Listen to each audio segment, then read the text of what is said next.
அண்மை செய்தியை பார்த்து கொண்டிருக்கிறோம். உத்தரப்பிரதேசத்தின் ஹத்ராஸ் பகுதியில் ரதிபன்பூரில் உள்ள சிவபெருமான் கோயிலில் கூட்ட நெரிசலில் சிக்கி 87 பேர் உயிரிழந்திருக்கின்றனர். இதை அண்மை செய்தியாக பார்த்து கொண்டிருக்கிறோம்.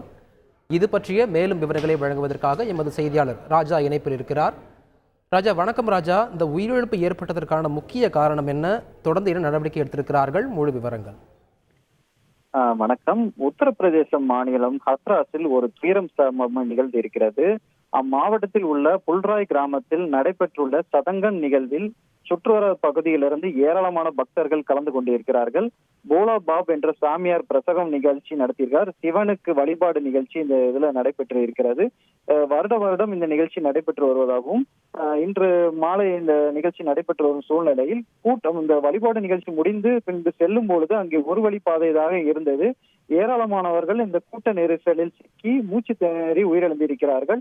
முதலில் பலி எண்ணிக்கை 27 என கூறப்பட்டிருந்த நிலையில் தற்போது இந்த பலி எண்ணிக்கை 100 தாண்டி இருக்கிறது. 122 பேர் பலியாகி இருப்பதாகவும் காயமடைந்தவர்கள் 150 பேர் என கூறப்படுகிறது.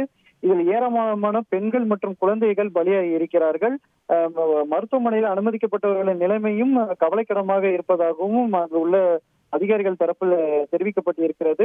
அது கிராம பகுதி என்னன்னா ஹத்ராஸ் மாவட்டத்தில் இருந்து ஒரு 47 கிலோமீட்டர் தொலைவில் உள்ள ஒரு கிராம பகுதி என்பதனால் போதிய அளவில் போக்குவரத்து வசதி இல்லை என்றும் போர்க்கால அடிப்படையில் நிவாரண பணிகள் நடைபெற்று வருவதாக மாவட்ட நிர்வாகம் தரப்பில் தெரிவிக்கப்பட்டிருக்கிறது. இந்த தனியார் நிகழ்விற்கு துணை மாவட்ட ஆட்சியர் தான் அனுமதி கொடுத்ததாகவும் விசாரிக்க உயர்மட்ட குழு அமைக்கப்பட்டதாகவும் மாவட்ட ஆட்சியர் தெரிவித்திருக்கிறார்.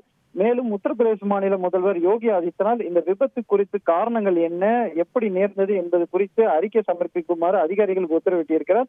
போர்க்கால அடிப்படையில் நிவாரண பணிகளை மேற்கொள்ள வேண்டும் என உத்தரவிட்டிருக்கிறார்.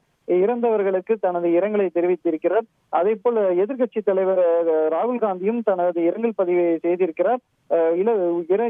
உயிரிழந்தவர்களுக்கு உரிய இழப்பீடு வழங்க வேண்டும் என நிர்வாகத்திடம் கேட்டுக் கொள்ளப்பட்டதாகவும் இந்தியா கூட்டணி தொண்டர்கள் நிவாரண பணிகளை மேற்கொள்வதற்கு உதவ வேண்டும் என கேட்டுக்கொண்டிருக்கிறார். இப்படி எதிர்கட்சி தலைவர்களும் தங்கள் இரங்கல் செய்தியை பதிவிட்டு வருகிறார்கள்.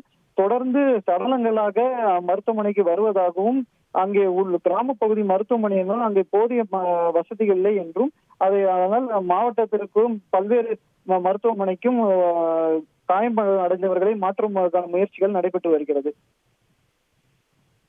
இதற்கு நன்றி ராஜா.